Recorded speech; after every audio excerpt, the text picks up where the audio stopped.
Kung bibili ka ng mga bagay na hindi mo naman talaga kailangan, darating ang panahon na mapipilitan kang ibenta ang mga bagay na mahalaga at kailangan mo. Kapag nasanay tayong gumastos dahil sa gusto, uso o inggit, unti-unti nating nauubos ang pera na dapat sana ay nakaipon o naka-invest para sa mga mahalagang bagay tulad ng pagkain, tirahan, edukasyon ng anak, emergency fund o negosyo.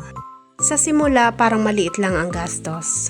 Isang bagong gadget kahit maayos pa ang luma, damit kahit puno na ang cabinet, luho kahit may utang pa. Pero kapag dumating ang emergency, nagkasakit, nawalan ng trabaho o may bigla ang pangangailangan, dahil wala tayong ipon, mapipilitan tayong isang lang alahas, ibenta ang lupa o motor, i-withdraw ang ipon, mangutang na may mataas na interes. Doon natin mararamdaman ang epekto ng maling paghawak ng pera.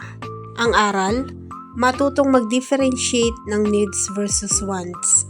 Unahin ang ipon bago ang luho, gumastos ayon sa kakayahan. Mag-isip ng pangmatagalan, hindi panandalian. Hindi masama ang bumili at mag-enjoy sa pinaghirapan mo. Pero ang mas mahalagang siguruhin na hindi mo isinusugal ang kinabukasan para lang sa panandaliang kasiyahan.